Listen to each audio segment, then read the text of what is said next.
Amados, abramos a palavra do Senhor em Mateus, capítulo 7. Hoje pela manhã é o terceiro domingo do mês.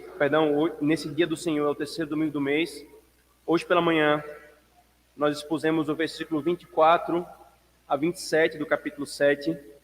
E agora nós seguiremos na exposição sequenciada, encerrando o Sermão da Montanha com os versículos 28 e 29.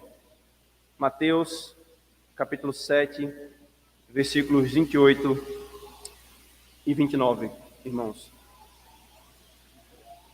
Diz assim a palavra do Senhor. Quando Jesus acabou de proferir estas palavras, estavam as multidões maravilhadas da sua doutrina, porque ele as ensinava como quem tem autoridade e não como os escribas. Amém. Filhos da aliança, se vocês forem contar, a palavra é maravilhamento. Maravilhamento, tá bom? Vamos orar, queridos. Senhor, estamos diante da Tua palavra, Senhor, mais uma vez. E nós não nos cansaremos e clamamos ao Senhor para que o Senhor nunca nos deixe cansar de estarmos diante dela no Teu culto. Agora, Senhor, clamamos pela Tua obra, Deus Espírito. Opera em nosso coração. Abre os nossos ouvidos espirituais, os nossos olhos para vermos a Tua glória, para nós nos maravilharmos da Tua doutrina, verdadeiramente nos maravilharmos. Nós oramos em nome de Jesus. Amém.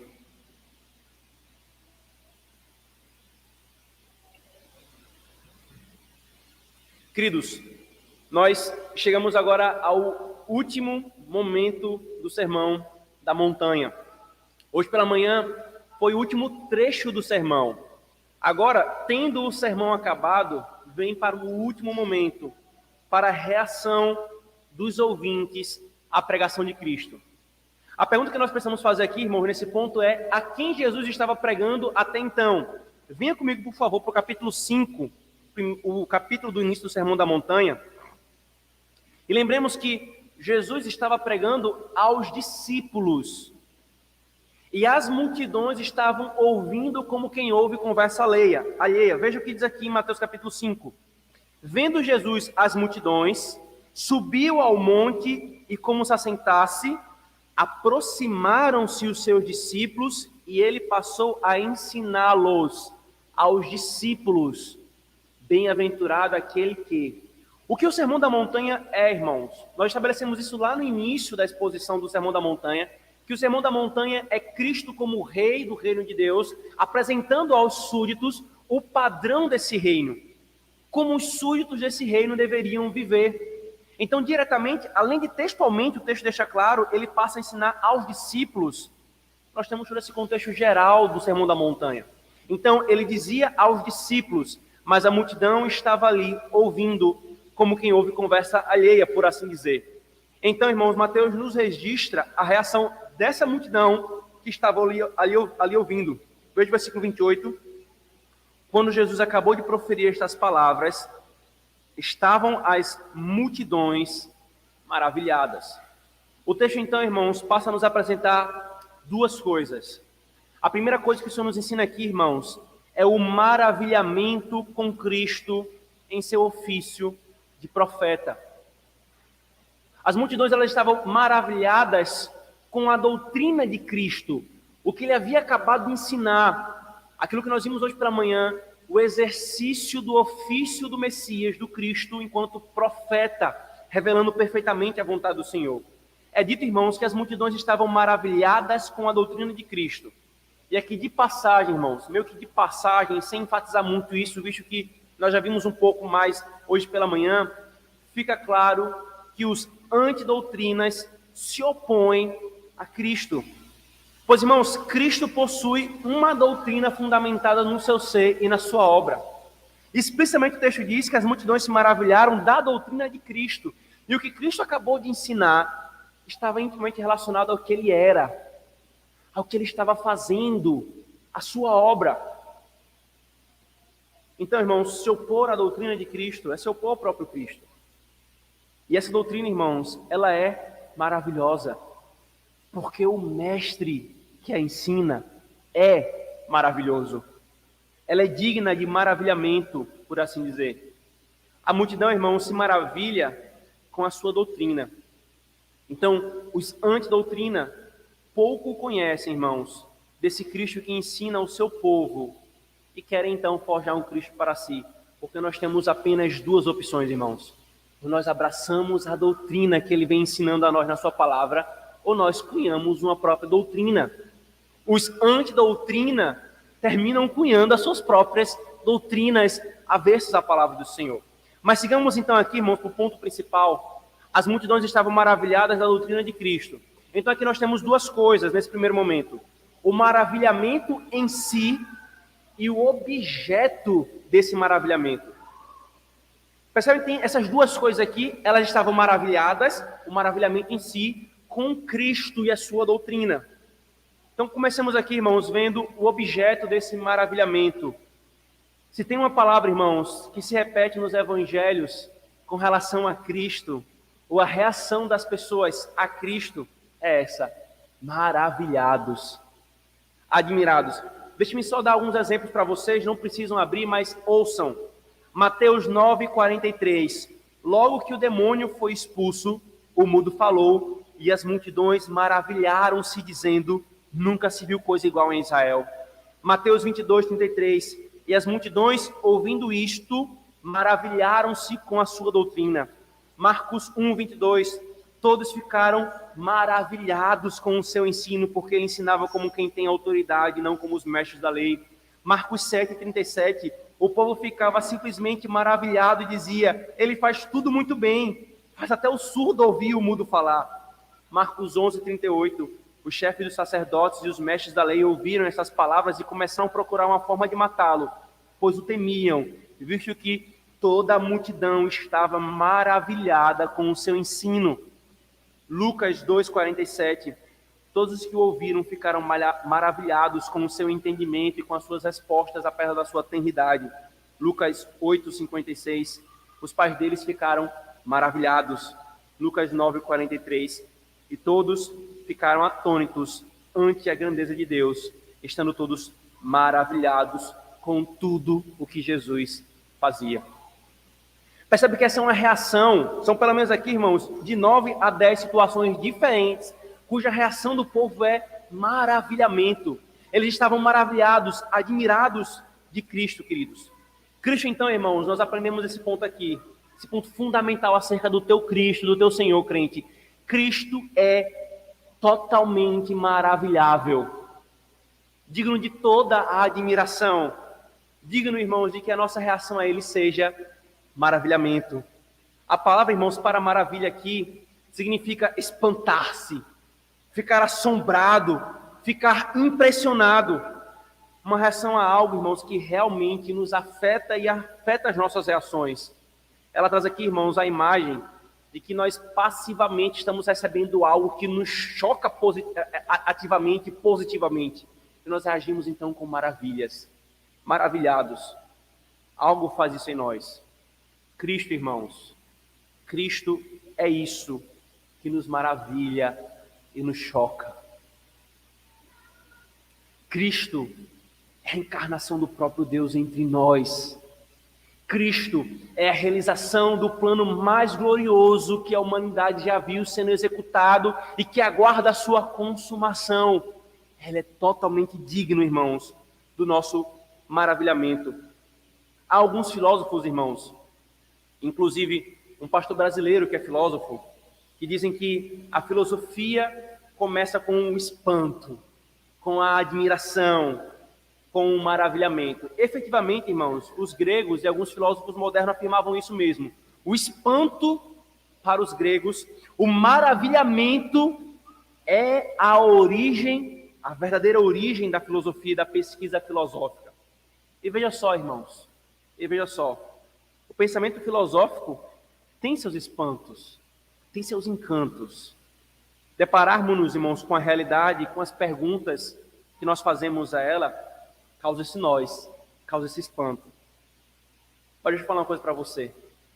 Se deparar com a resposta, se deparar com aquele em quem subsiste a realidade, o Criador dela, o sustentador dela, o Redentor dela. Sim, irmãos, isso sim, realmente é um espanto e um maravilhamento. Eu diria, irmãos, o único espanto que vale a pena nós nos espantarmos. Cristo. Cristo. Cristo, irmãos, é totalmente maravilhável e espantável. Diante dele, não há como não se maravilhar. Diante do seu ensino, irmãos, da sua revelação, não há, preste atenção, não há como não ficar admirado.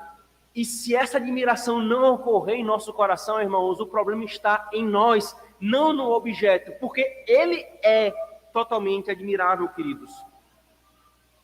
Se não se maravilha aqui, no tempo presente, se nós não nos maravilharmos aqui com Cristo, no tempo presente, inevitavelmente, irmãos, inevitavelmente se maravilhará no último dia. Os homens não têm, irmãos, a opção de não se maravilhar com ele. Hoje, irmãos, aqui, o verdadeiro maravilhamento nos leva a nos entregarmos a ele. Nos leva a nós constatarmos o que ele de fato é e nós nos entregarmos de corpo e alma a esse Cristo maravilhoso. Mas lá, irmãos, no último dia, os homens que insistiram em não se maravilharem com Cristo, eles se maravilharão, queridos. Eles se maravilharão. Mas essa maravilha não mais os levará a se entregar a Cristo. Antes, será uma maravilha que pedirá com que as montanhas caiam sobre eles, para que eles não vejam o Cristo maravilhoso como juiz no último dia, irmãos. A pergunta, então, é, queridos, diante desse Cristo, você tem se maravilhado com Cristo e com o seu ensino? Você se aproxima dele com essa expectativa de espanto, não de espanto carnal, não do quanto a igreja pode aguçar os meus sentidos e eu sair meio que meloso, meio que me sentindo mais leve. Não, um espanto verdadeiro do Cristo exposto na palavra. Você vem com essa expectativa desse espanto? Ou a aproximação dele e a pregação de sua palavra é tratada de forma casual? É tratada como qualquer passeio no shopping que eu vou ali e volto já? Quando nós viajamos, irmãos, pela primeira vez, eu não sei se você já teve essa experiência, provavelmente sim. Quando nós viajamos pela primeira vez para um lugar belo, ou cujo percurso é belo, nós ficamos maravilhados, espantados, como meninos que estão viajando a primeira vez, vendo aquela paisagem. Você viaja de avião pela primeira vez e você vê, aos poucos, as casas ficando pequenininhas, as pessoas ficando pequenininhas, e aquela vastidão do céu ao seu lado. Aquilo nos maravilha, irmãos. Porém, irmãos, comumente, depois dessa ocasião, nós passamos novamente por ali, e passamos de novo, e passamos de novo. E você percebe que é uma tentação comum, aquilo cada vez não nos chocar mais tanto. Nós começamos a ficar indiferentes, irmãos, com aquilo que antes nos chocava. Ah, queridos, que o Senhor nos livre disso com relação a Cristo, irmãos. Que diante de Cristo sempre nos maravilhemos, irmãos. Que diante do ensino da sua palavra, da sua doutrina, que a sua noiva, a sua igreja, sempre diga, como a noiva em Cantares 1:16, como és formoso, meu amado, como és amável.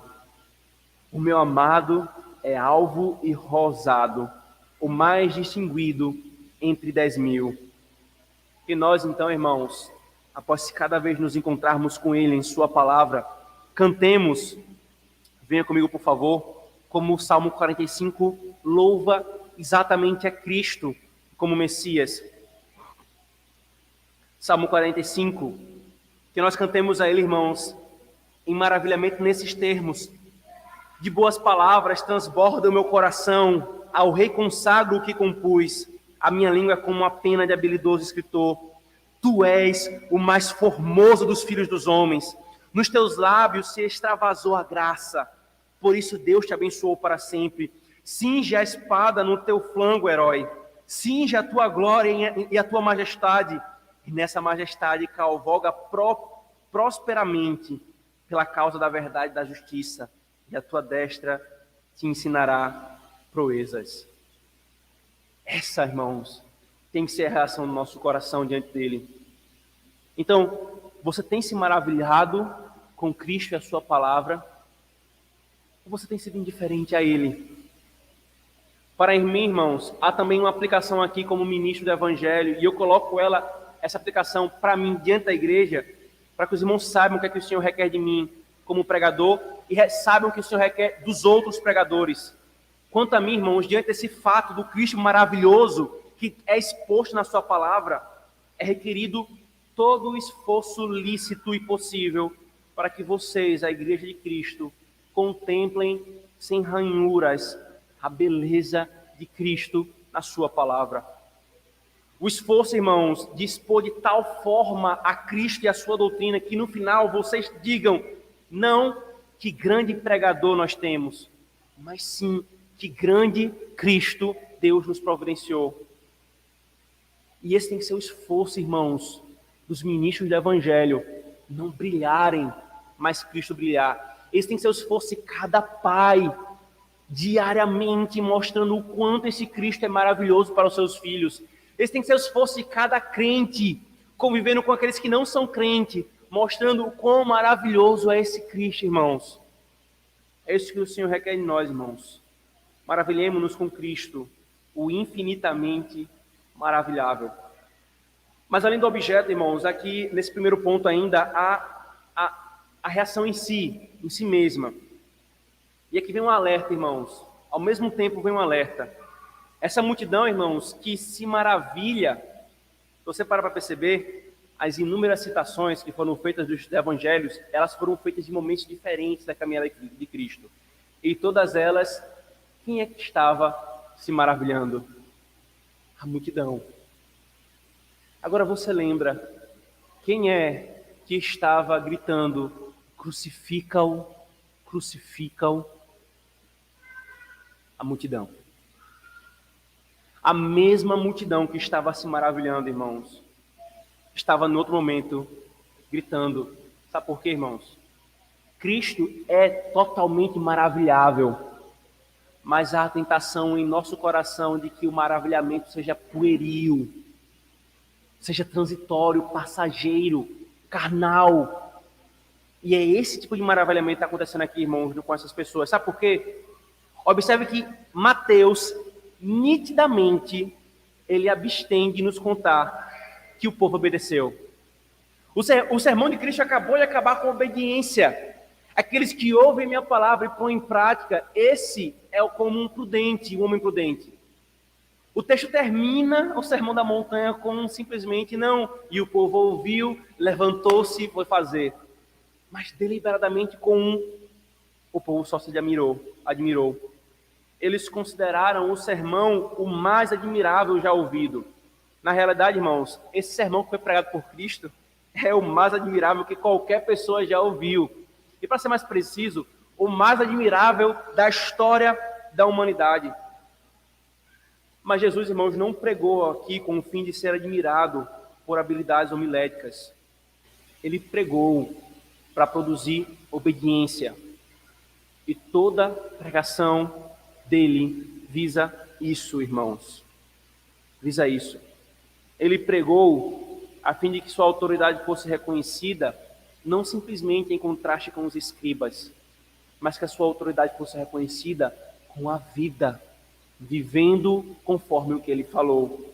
Atualmente, irmãos, você encontra algumas pessoas ímpias, você encontra alguns que não professam a fé cristã na história e atualmente, que inclusive, sendo adeptos a outras religiões, aplaudem o sermão da montanha e diz: ó, que padrão fantástico de amor ao próximo.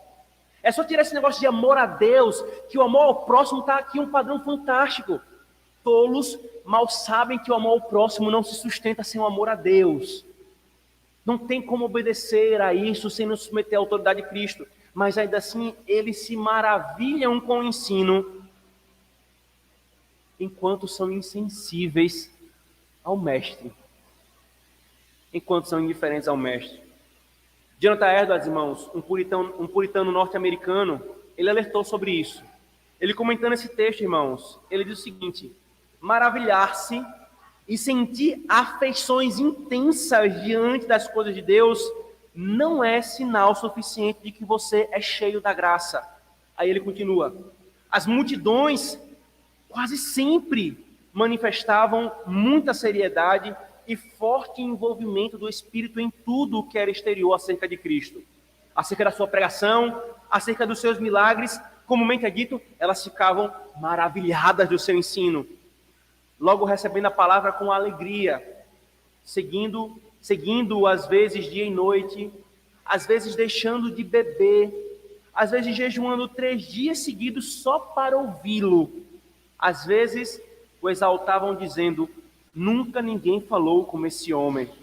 Eles faziam isso até com zelo e fervor. Mas todavia, irmãos, de modo geral, ao que isso levou? Essa mesma multidão que parou aqui, num maravilhamento que não conduziu à obediência e à submissão a ele, estava gritando: crucifica-o. Eles estavam, irmãos, admirados com a doutrina de Cristo. E acredita-se, irmãos, que poucos tenham sido levados a segui-lo, mesmo maravilhados com isso. Então veja bem, crente, é totalmente possível que as pessoas admirem um sermão fiel à palavra e ainda assim permaneçam em incredulidade. É totalmente possível, irmãos, ficarem admiradas, mas não ficarem santificadas. Isso é um alerta, queridos. É um alerta para que nós entendamos que o que nós fazemos aqui, dia do Senhor após dia do Senhor, 2 vezes por dia do Senhor, não é para ser feito de forma trivial, é um exercício espiritual profundo da nossa alma, irmãos. Não só do ministro que está expondo, mas da igreja em oração por si mesma e uns pelos outros. Para que no final nós não apenas nos admiremos de quão coerente é essa doutrina, de quão clara é esse texto, de quão profundo, não apenas isso, mas admirando-nos de Cristo, sejamos conduzidos a uma vida de mais santidade e obediência, irmãos. Quer ver um exemplo, queridos? O pastor de vocês cresceu em acampamentos. Eu estou falando essa ênfase assim porque não procuro os irmãos dessa época, tá? Que me viram em acampamento, tá? Só para ficar a dica. Cresci em acampamentos, irmãos. E vi todo tipo de manifestação de emoção e comoção. Todo tipo de resoluções. Todo tipo de maravilhamento. Já vi isso como acampante, já vi isso como equipante, já vi isso como pregador em acampamentos.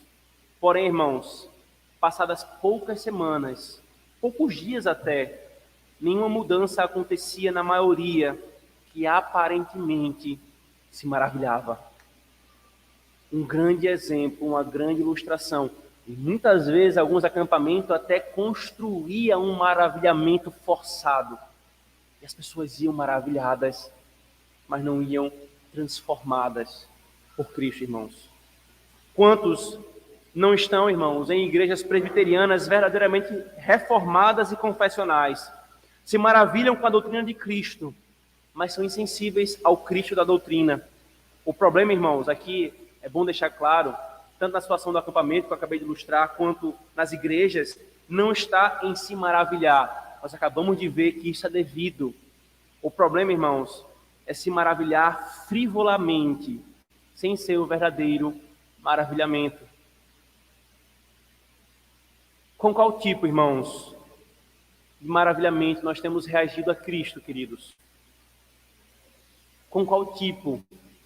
O frívolo, o pueril, o que não conduz à obediência, ou aquele maravilhamento que vai ao âmago da nossa alma, que nos faz desejá-lo cada vez mais e mais, que nos faz até desejar que ele volte nesse exato momento.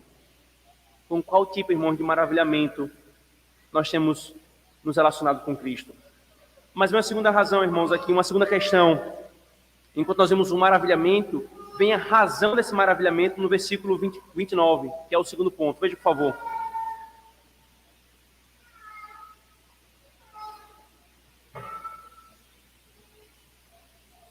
Elas estavam, as multidões, maravilhadas da sua doutrina, porque ele as ensinava como quem tem autoridade e não como os escribas. Mateus, irmãos, descreve essa razão desses termos. Eles viam ele como quem tem autoridade, ensinava como autoridade e não como os escribas. Ou seja, irmãos, o maravilhamento deles era com a autoridade de Cristo. E especialmente o seu ensino associado à sua autoridade, à sua doutrina, que não era como a dos escribas. Ele ensinava com autoridade. Cristo, irmãos, não ensinava como quem estava tateando, como quem estava tentando descobrir a verdade. Não, irmãos.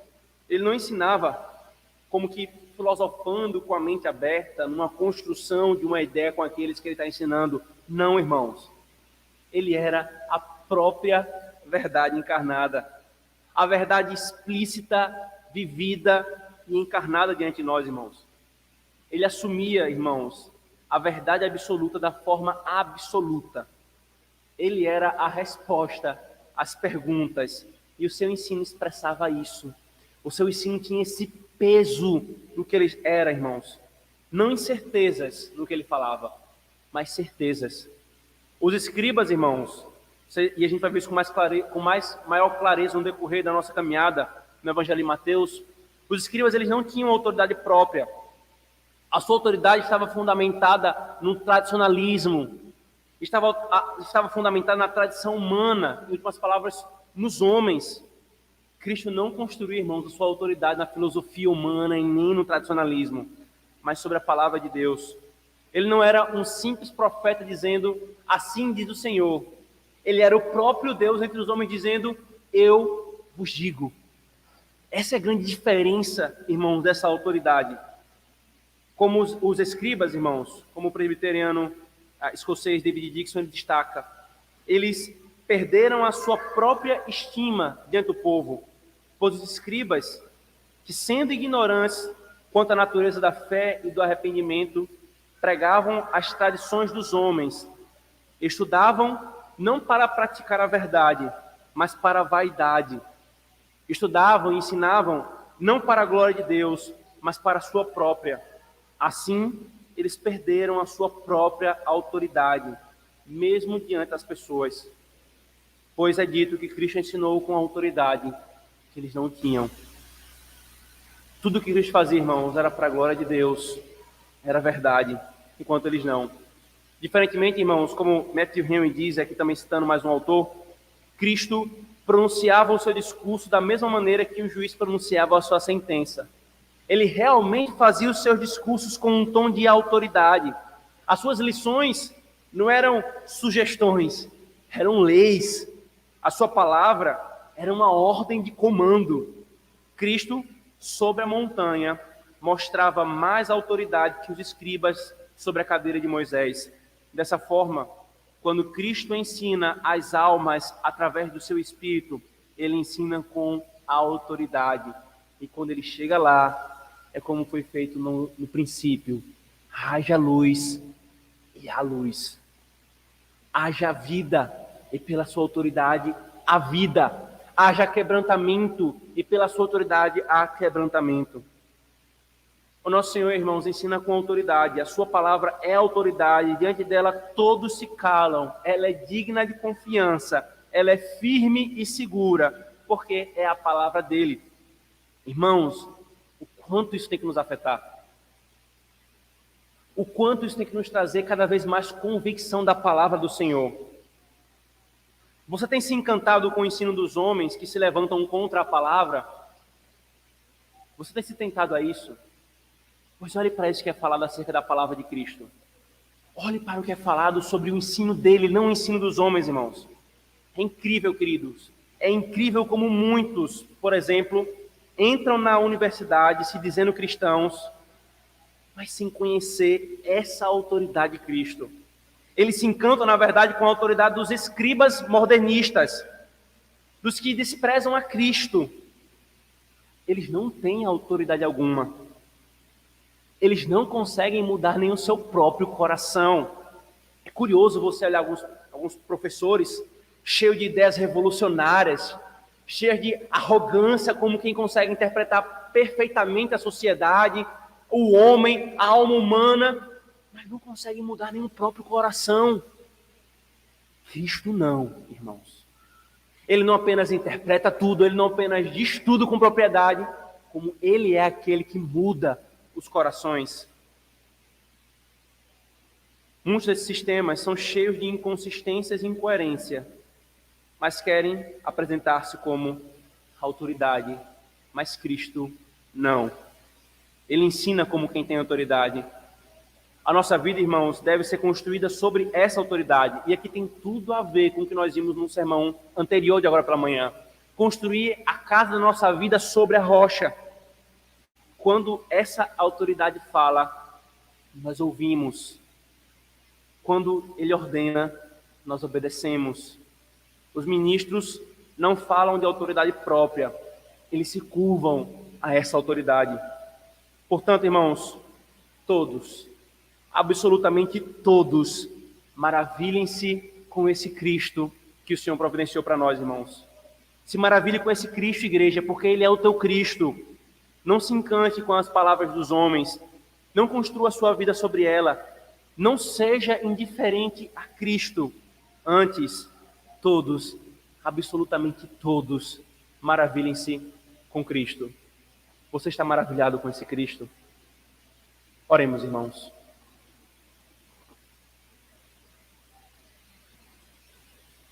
Senhor, quão maravilhoso Tu és, Senhor, e digno de maravilhamento por parte da nossa alma.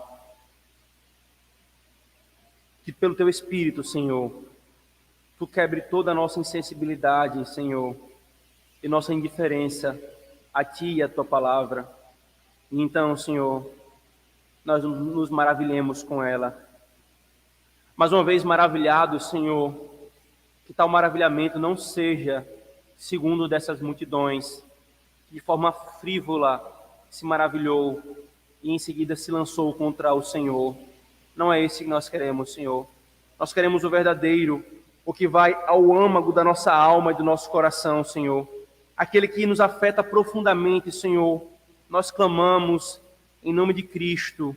Por favor, Senhor, afeta-nos com esse maravilhamento verdadeiro da Tua autoridade, da Tua glória, Senhor. Afeta-nos, Senhor, para que nós vivamos sempre tendo isso diante de nós. Em nome de Cristo nós oramos. Amém.